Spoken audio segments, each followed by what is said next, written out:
Kalau kita memperhatikan, terkadang manusia ini lebih Tuhan daripada Tuhan ya. Ngelihat sesuatu yang katanya, oh itu jelek, harus Tuhan akan menghancurkan itu. Wah, ini adalah sesuatu yang tidak boleh sebenarnya terjadi.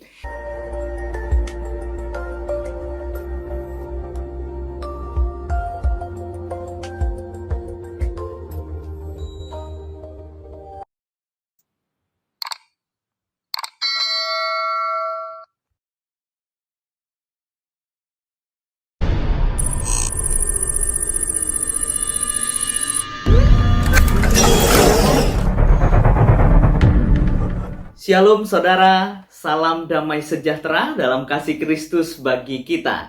Jumpa kembali dengan saya Nur Fitriadin di channel Peace of Christ. Kiranya melalui video yang diunggah oleh channel ini boleh menjadi berkat bagi setiap kita.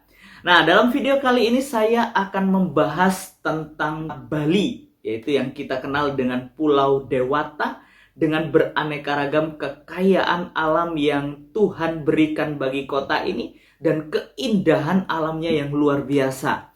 Namun ada salah satu pemuka agama atau seorang ustadz yang mengatakan bahwa Bali akan dihancurkan oleh Allah Subhanahu wa Ta'ala.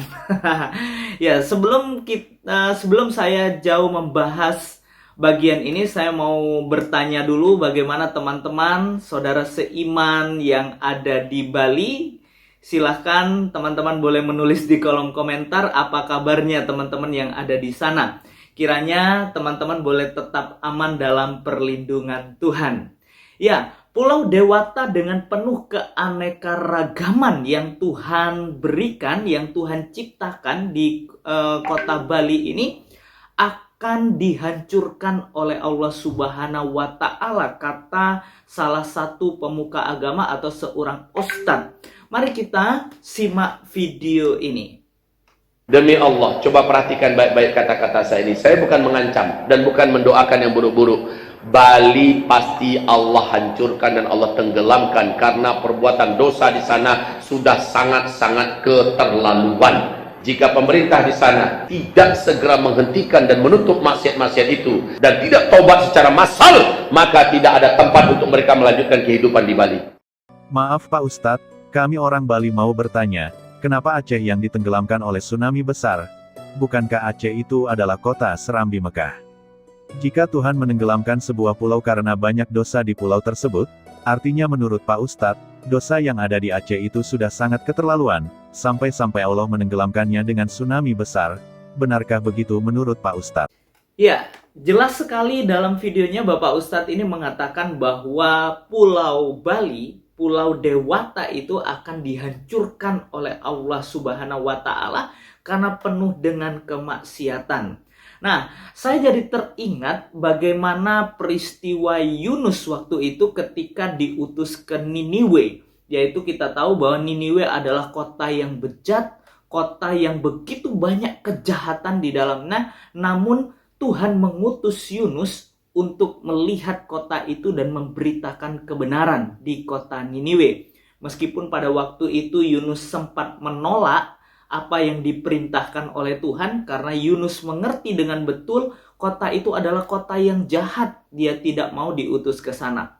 Namun melalui apa yang telah Tuhan rancangkan, dia harus masuk di perut ikan dan dia kembali ke Niniwe. Dan apa yang terjadi di sana, banyak orang-orang Niniwe yang jahat itu kemudian mereka percaya kepada Allah. Kalau kita perhatikan di dalam Yunus 3 ayatnya yang kelima, inilah peristiwa yang terjadi ketika Yunus ada dan masuk ke kota Niniwe.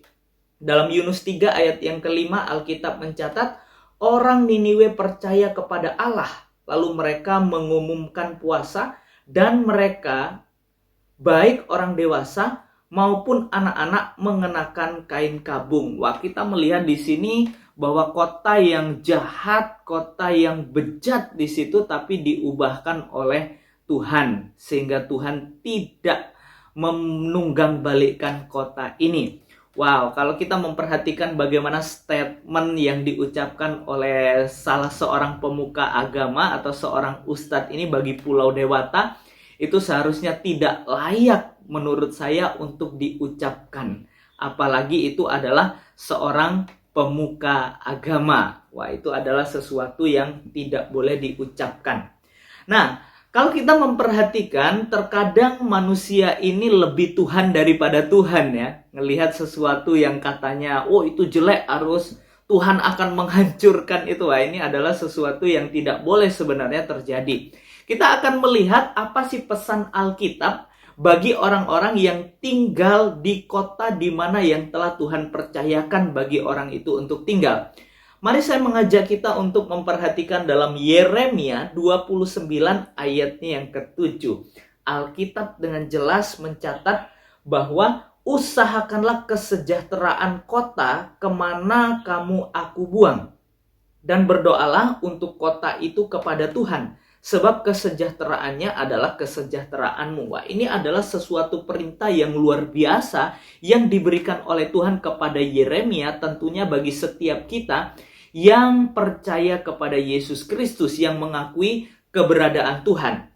Tuhan berkata, dimanapun kita tinggal, dimanapun Tuhan membuang kita, kita belajar untuk mendoakan kota itu. Dan kita berdoa untuk kesejahteraannya. Sebab apa? Kesejahteraan kota itu adalah kesejahteraan di mana kita tinggal. Dan Tuhan mempercayakan setiap kita. Nah, satu hal yang perlu kita ingat, bahwa Tuhan itu tidak perlu diatur. Tuhan itu tidak perlu dinasehati, sebab Dia Allah yang mengerti apa yang terbaik bagi apa yang diciptakan oleh Dia. Ingat bahwa Tuhan bisa saja memakai dalam tanda kutip suatu hal yang buruk untuk menyatakan kemuliaan Tuhan terjadi di kota itu.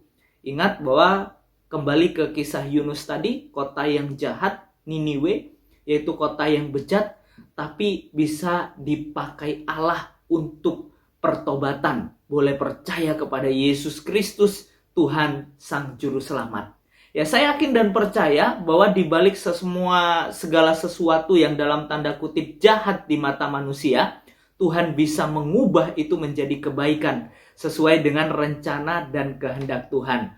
Oleh sebab itu, mari kita belajar jangan pernah mengutuk dan jangan pernah mendoakan sesuatu yang jelek dimanapun kita berada. Tapi berdoalah untuk kota di mana kita tinggal dan untuk kesejahteraan kota di mana kita tinggal. Biar melalui video ini boleh membawa setiap kita untuk semakin berhati-hati dan berwaspada dengan perkataan dan tutur kata kita dimanapun kita ucapkan. Kiranya video ini boleh menjadi berkat bagi setiap kita.